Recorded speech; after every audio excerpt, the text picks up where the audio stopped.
Како што најави колегата Александар, време е за собраниски брифинг со колешката Весна Вилкова-Тодоровска. Денеска во собранието разговара со пратеникот на СДСМ Миле Талески, а веднаш по овој разговор имаме гостин од ВМРО овде во студиото. Но прво да го слушнеме собранискиот брифинг. Весна, добро утро. Те најавивме со колегата Александар, повели со разговорот што е во фокусот на денешниот собраниски брифинг. Така е, Криси, јас и господинот Талевски сме веќе на своите места. Денеска те разговараме за сите оние актуелни настани што ќе се случуваат во собранието и во текот на оваа работна недела. Те го започнеме со она барање, односно те побараме коментар од господинот Талевски за барањата кои произлегува од вчерашниот протест на ВМРО ДПМН за предпремени парламентарни избори, апропо она собраниско мнозинство за кое ВМРО ДПМН вели дека е тенко и дека го нема овде во собранието. Добро утро, господине Талевски. Добро утро, благодарам на поканата и се надевам дека ќе го задржи вниманието на вашите гледачи. Така. Ми се чини дека некако работата во собранието тргна, имаме собраниски седници, комисиски расправи, дебати и по некое гласање, нели, овде во собранието, но сепак ВМРО ДПМН тврди дека се потребни предвремени парламентарни избори, повикувајќи се на мнозинството овде во собранието затоа што го немало. Тоа е нивната причина. Како вие гледате на ова барање? Она кое што може да констатираме и тука експлицитно тој го појаснивме ние во неколку наврати е тоа дека мнозинството во собранието предводено од Социјалдемократскиот сојуз и коалиционите партнери е стабилно и тука нема дилема за таа работа. Она кое што мора да го напоменеме и тоа што се случува и што се случуваше во собранието во изминат период е блокадите кои што се произлезени од страна на пратеничката група ВМРО ДПМН и опозиционите партии, кои што на секаков начин искористуваат оваа здравствена пресе криза која што го зафати не само собранието, го зафати и целиот свет, во кој што и жив пример сум јас, кој што го поминав и таа голгота околу коронавирусот, каде што го искористуваат за да добиваат некакви ситни политички поени и да прикажат во јавноста дека мнозинството не е стабилно. Мнозинството е стабилно, но сме под постојана обструкција од страна на опозицијата и пратениците од опозицијата кои што не си работат својата работа, за која што примаат средства и плата од граѓаните. Зошто не ја работат работата? Затоа што целокупната своја енергија насочуваат како да извршат некакви си деструкции во собранието. Ние имаме практично блокирање на собранието поради тоа што има заразени лица од страна со мнозинството во собранието кои што се соочуваат со оваа сериозна здравствена криза, со овој здравствен проблем. Она кое што е цело време постојана работа на опозицијата е како да најдат начин да се блокира целиот тој процес во собранието и да прикажат во јавност дека мнозинството не е стабилно. Ние немаме никакви си политички проблеми во делот на стабилноста на мнозинството. Се има проблем во делот на функционирање на мнозинството со тоа што се заболени неколку во континуитет пратеници кои што навистина се спречени да обавуваат својата работа. Господине Талевски, во моментот имате вие нели доволен број на пратеници 61-62. Но како ќе се реши целиот оној проблем кога еве на пример ти имаме заболени, а еве сега на врата на собраниската врата цука и 6-тиот пакет на мерки, антикризни мерки. Дали е можно да се случи повторно целата онаа ситуација како што ја имавме со 5-тиот сет на економски мерки со оглед на тоа дека Сојузот на синдикатите на Македонија бара итно пратениците да го донесат 6-тиот пакет? Искуството покажува дека предвидливоста со опозиционите пратеници од ВМРО ДПМН е на ниво на нула, затоа што тие директно се контролирани и насоките ги добиваат од Белата палата, од нивниот шеф од Будимпешта, преку поданикот тука Христијан Мицкоски и бараат начин како целиот процес да го блокираат. Како ги вршат блокадите тие во собранието? Само да појаснам за вашите гледачи.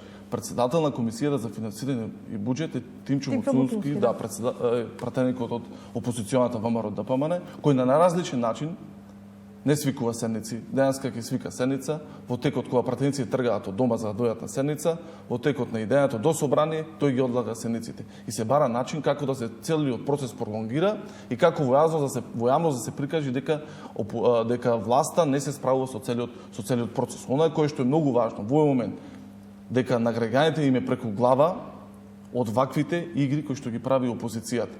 Да мора сите да сватиме дека во овој момент е битно како да се справи целата држава со оваа криза здравствена пред се, но и која што имаше сериозни импликации со сериозни економски последици на сите граѓани, поготово одредени категории на граѓани кои што се директно зафатени со овие економски проблеми. Затоа државата, со тоа дека досега се исплати над 1 милиарда и повеќе евра во 5 пакети на антикризни мерки кои што владата преку собранието ги реализираше. Значи, она кој што минатата седница го даде како извештај заменик министерот за финансии, дека имаме над 90-95% искористеност на сите овие средства кои што биле предвидени како антикризни мерки за справување на економијата, односно да им излеземе во пресет на граѓаните како полесно да се преброди оваа криза. Господин Талевски не блокираше само ВМРО, да помене туку и Алијансата и алтернатива на сметка на нивниот закон за државјанство.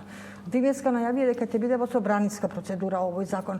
Дали е веќе во собраниска процедура? Во момент, и дали знаете што содржи, затоа што за јавноста само неофицијално со оглед на тоа дека јас сум председател на комисијата за одбрана и безбедност и на таа комисија е предлог законот, до овој момент не е доставен никаков текст официјален во собранието за понатамошна обработка, така да со оглед на тоа дека немаме детални информации во каков формат ќе биде доставено од страна на опозиционата алијанса и алтернатива на албанците, и во момент не може да коментираме затоа што чистиот текст на предлог на законот го немаме во собраниска процедура за да може да се тера понатаму, за стигне на комисија, потоа да биде на пленарна. Она кое што имаме како информација е тоа дека премиерот заедно со министрите, заедно со опозиционите партии од албанскиот блок преговараше, начелно има договор кој што треба да биде, со кој што се обврза дека ќе биде преточен во текст на предлог на закон и кој што ќе биде пуштен тука во процедура во собранието за понатамошна обработка. Оваа недела повторно ќе има средба за Евгаши и села. Дали се знае точно средбата? Нема информација, но она кој што го имаме како информација следејќи ги медиумите, дека опозиционите партии дека ќе го достават предлог на закон во собраниска процедура денови. Господин Талевски, денеска има повторно седница интерпелацијата за министерот за внатрешни работи Оливер Спасовски. Ќе се разговара, ќе стигне на ред оваа интерпелација денеска да слушнат јавноста за и против нели сите оние аргументи на власта и на опозицијата? Денеска е безпредметната интерпелација, морам тоа да го потенцирам, која што е предложена од опозиционите Алијанса и алтернатива на албанците, поддржана и од ВМРО ДПМ, денеска на пленарна седница, каде што навистина без ниту една потреба таа интерпелација понесена во овој момент. Зошто? Затоа што Алијансата и алтернатива и текстот јас го читав, малку е да речам застарен, затоа што цело време се однесува на поранишниот шеф на УБК Сашо Мјалков, а тоа е веќе во... Кога веќе голем дел на сите тие работи се веќе апсолвирани. Значи, тие ги барат постапката околу бегството на Мјалков, приведувањето, веќе има и пресуди, значи тоа е веќе безпредметна. Гледате, се доведуваме од страна и во контекст на на почеток што го кажаме, се доведуваме во ситуација да наместо денеска да разговараме за антикризни мерки, да разговараме за нешто кое што е во интерес на граѓаните, кое што ќе му го подобри животот во ваква сериозна економска и здравствена криза, ние денеска губиме време во делот на интерпелација, но сепак аргументите кои што ги има министерот, власта и опозицијата денеска ќе бидат вкрстени во собранието, така да ќе имаме, се надеваме, на плодна дебата во која што се подразбира дека таа интерпелација нема да помине. Вчера се одржа протест овде пред собрание, пред влада и така натаму. Протестот беше под мотото, ќе цитирам, демократија во Македонија, слобода за уставобранителите. Односно, под други зборови, побара ослободување на учесниците во собраниските инциденти на 27 април. Значи, вие на пресконференција ми се чини рековте дека пратениците од ВМРО ДПМН биле први во одбрана на криминалот и насилството, а го напуштаат собранието кога се носат закони важни за граѓаните, кочат и го напуштаат нели собранието. Зошто сметате дека со протестите се брани криминалот и корупцијата? Она кое што вчера директно и експлицитно го покажа ВМРО ДПМН, тоа е дека на страната на насилниците и криминалците, кои што тука во иста оваа сала, во собранието на 27 април, беа дојдени да убиваат, да тепаат пратеници, новинари имаше тука кои што ги колабира, беа физички нападнати пратениците со сериозни физички повреди, дојдоа да убиваат тука, да вршат насилство врз легитимно избраните представници на граѓаните. Тоа ВМРО ДПМН вчера покажа дека на страна на насилниците и на криминалците за оние кои што се осудени за тероризам. Единствена цел која што е само тој вчерашен протест е маката која што има нивна со притворањето на нивниот финансиер, знаете дека во медиумите излезе добро финансиерот на ВМРО ДПМН Јордан Камчев и осудителните пресуди кои што ги има за поранешниот директор на управата за безбедност и контраразузнавање Сашо Мјалков. Целта на вчерашниот протест е да ВМРО ДПМН продолжи во истата таа матрица која што владееше 12 години, 13 во криминалниот режим на Груевски. Сега е само тоа е бледа копија е нивниот поданик Христијан Мицковски. Гледате што се случува. Замислете во која тотална безидејност да види за да излези вчера да ги повикува граѓаните да го поддржат протестот. Зашто протестираат тие? Како денеска тие во собранискиве клупи тука ќе го погледнат Зијадин Села? Човекот кој што беше овде со најсериозни физички повреди, кој што беше на работна смрт. Како денеска во собраниските клупи тие истите пратеници кои што вчера излегоа да протестираат, ќе го погледнат во очи тука нашиот колега Зијадин Села. Значи таа е тотална безидејност на Јас би ве прашала тука уште едно прашање околу протестот. Наспроти изнели сите оние здравствени мерки под кои дојдоа 20 пратеници со скафандари да гласаат, нели ВМРО ДПМН поднесе и кривични пријави. Вчера на улиците имаше илјадници граѓани. Јас ги гледав инсертите и снимките направени од моите колеги и генерално се носеше маски здравствени, беа заштитени со здравствени маски, но сепак колкава е опасноста, зошто би рекла двојни аршини за болеста Тоа уште повеќе го покажува и нивната тотална безориентираност. Во саботата организираат протест пред Министерството за здравство, каде што повикуваат оставка за министерот за здравство, а во неделата организираат и се директно вклучени во протест во кој што не генерално. Огромен процент на присутните не носеа маски, никаква заштитна опрема.